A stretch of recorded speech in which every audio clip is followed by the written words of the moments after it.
ఇది కేవలం అతన్ని అనడానికి మాత్రమే కాదు, సోషల్ మీడియా సంస్కృతిని మనం ఎంత దిగజారు చేసాం, ఎంత వరస్ట్ సిచ్యువేషన్కి ఈరోజు తీసుకొచ్చాము.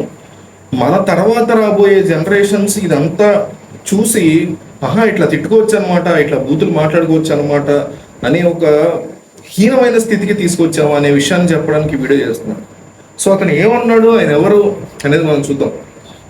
పసుమర్తి రాంబాబు అనేటువంటి వ్యక్తిని ఈరోజు ఉదయం ఆంధ్రప్రదేశ్ పోలీసులు విజయవాడలోని సింగ్ నగర్లో అరెస్ట్ చేసి అతన్ని పిఎస్కి తరలించారు.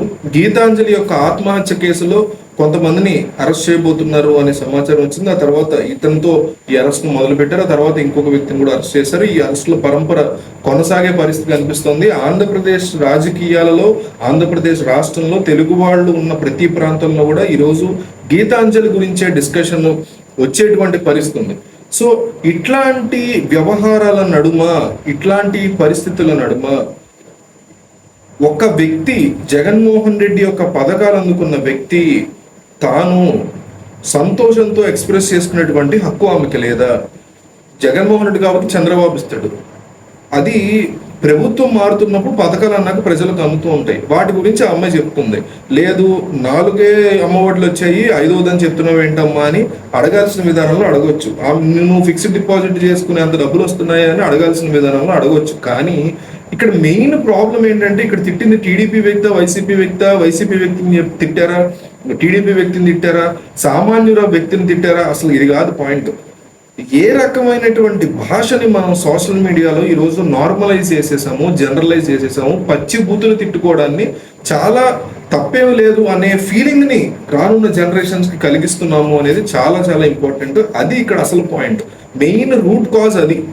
సోషల్ మీడియాలో ఈరోజు ఇన్స్టాగ్రామ్కి వెళ్ళండి, ఒక అమ్మాయి కాస్త ఇంట్రెస్టింగ్గా ఏదైనా వీడియో చేస్తే దాని కింద అమ్మాయి బాడీ షేప్స్ గురించి కామెంట్లు వేసుకుంటూ వెళ్ళిపోతారు. ఆ పెట్టేవాడు కూడా ఫేక్ అకౌంట్స్ ఏం కాదు, మళ్ళీ అవి ఒరిజినల్ అకౌంట్స్ నుంచి పెడుతున్నారు. అంటే ఏమాత్రం భయం లేకుండా అట్లా పబ్లిక్గా వాళ్ళని, ఇదంతా పబ్లిక్ మరి సోషల్ మీడియా అంటే పబ్లిక్గా వాళ్ళని అట్లా అన్నా కూడా ఎవడో పట్టించుకోడు. పైగా నాకు లైక్లు వస్తాయి, వాళ్ళ బాడీ పార్ట్స్ గురించి, వాళ్ళ క్యారెక్టర్స్ గురించి మాట్లాడితే అనే నార్మలైజింగ్, జనరలైజింగ్ వచ్చేసింది ఈరోజు. ఆడపిల్లనే కాదు, ఇప్పుడు మగపిల్లడు ఏదన్నా ఒక వీడియో చేసినా కూడా ఆ అబ్బాయి గురించి వాడిని నువ్వు తప్పు చెప్పావు, అది కాదు ఇది అని క్రిటిసైజ్ చేసేటువంటి వ్యవహారం మర్చిపోయారు జనాలు కంప్లీట్గా. వాడిని బూతులు తిట్టడం, వాళ్ళ ఇంట్లో అమ్మల్ని అక్కల్ని బూతులు తిట్టడం, అమ్మ నాన్నని బూతులు తిట్టడం, ఇట్లా ఇదొక సంస్కృతి కింద, ఇదొక విష సంస్కృతి కింద మనందరిలో కూడా ఈరోజు బాగా ఇంజెక్ట్ అయిపోయింది. మనుషులు దీని గురించి అసలు మర్చిపోయారు తప్పని. అది తప్పని పక్కన కూడా ఎవరన్నా చెప్పినా ఆడిని కూడా అదే బూతులు తిడుతున్నారు. నేను ఇన్స్టాగ్రామ్లో ఒక అమ్మాయి, ఇన్స్టాగ్రామ్లో వీడియో కింద చాలా వీడియోస్ ఉన్నాయి. ఆ వీడియో కింద ఒక అబ్బాయి ఆ అమ్మాయి షేప్ల గురించి మాట్లాడుతూ చాలా నీచంగా కామెంట్ చేశాడు. దాని కింద ఒక అతను వచ్చి, ఇది ఎట్లా మాట్లాడుతావు నువ్వు, అట్లాగా ఇది కరెక్ట్ కాదు కదా, ఇట్లా పబ్లిక్గా ఎట్లా మాట్లాడుతావు నువ్వు అని అతను కామెంట్ వేస్తే, అతను కామెంట్లో కూడా మళ్ళీ అతను కూడా తిడుతున్నాడు బూతులు, నీకెందుకురా డాష్ నీ పని చూసుకో అన్నట్టు. అంటే ఎట్లా అయిపోయిందంటే ఈరోజు ఏదన్నా ఒక విషయాన్ని మనం ఖండిద్దాం అనుకున్నా మళ్ళీ మనకే బూతులు వచ్చేంత వరస్ట్ సంస్కృతిని తయారు చేశారు అంటున్నా నేను. సో ఇప్పుడు ఈ పసుమర్తి రాంబాబు అనే అతను అమ్మాయి వీడియో అనేది వైరల్ అయిన తర్వాత ఇప్పుడు ఈ అమ్మాయి ఆత్మహత్య చేసుకుంది ఇతని కామెంట్కే అని నేను చెప్పట్లా. నేను ఏమంటున్నానంటే, ఈ రకమైన విష సంస్కృతిని ప్రజల్లోకి ఎక్కించినప్పుడు ఈ అమ్మాయి కాబట్టి ఇంకొక అమ్మాయి చేసుకుంటుంది, ఈ అమ్మాయి కాబట్టి ఇంకొక అబ్బాయి చేసుకుంటాడు. ఎవరో ఒకడు రాజకీయాలకు సంబంధం లేని వాడు చేసుకోకూడదా? వాడు ఒక వీడియోనో, ఒక విషయాన్నో, ఒక మ్యాటర్ను అప్లోడ్ చేసుకున్నప్పుడు ఎవరైనా కాస్త అందంగా కనిపించడానికి అమ్మాయి అబ్బాయి ట్రై చేసినప్పుడు వాళ్ళ గురించి రకరకాల మాటలు మాట్లాడినప్పుడు వాళ్ళని క్రిటిసైజ్ చెయ్యొద్దు అన్నట్లా. క్రిటిసైజ్ చేయొచ్చు, కానీ నోటికి ఏదొస్తే అది మాట్లాడేటువంటి ఒక సంస్కృతిని మనందరం అలవాటు చేసుకున్నప్పుడు అది ఎంతవరకు వెళుతుంది, ఎక్కడ వరకు వెళుతుంది, ఎన్ని దారుణాలకు దారితీస్తుంది అనేది మనం అర్థం చేసుకోవాలి, గుర్తుపెట్టుకోవాలి. ఈ నీచుడు, దిస్ రాంబాబు పసుమర్తి ఎంత దుర్మార్గుడు అంటే, ఏం కామెంట్ పెట్టాల్సి అమ్మాయి గురించి, ఆ వయసు ఎంత చాలా పెద్ద అయినా, ఈ అమ్మాయి వయసు ఉన్నంత కూతురు ఉంది అమ్మాయికి. పొద్దున్న వీడియో కూడా వచ్చింది, అమ్మాయి వీడియో తీస్తుంది పోలీసులు వస్తే వాళ్ళ ఇంటికి. అమ్మాయి ఇప్పుడు కామెంట్ పెట్టి అరెస్ట్ అయినటువంటి వ్యక్తికి ఈ అమ్మాయి వయసు కూతురు ఉంది, అయినా కానీ ఈయన చేసేటువంటి కామెంట్లు చూడండి. నేను బూతులు చదవట్లా, అసలు దీన్ని ఏ మెట్టుతో, డి అంటే డీతో వచ్చే బూతు. వాడు అమ్మఒడి ఇచ్చిందే 4 సార్లు, అయితే ఈ బేవర్స్ ఎల్తో వచ్చే పదం 5 సార్లు తీసుకున్నట్ట. అంటే ఇంత నీచంగా మనుషుల్ని క్రిటిసైజ్ చెయ్యాలా?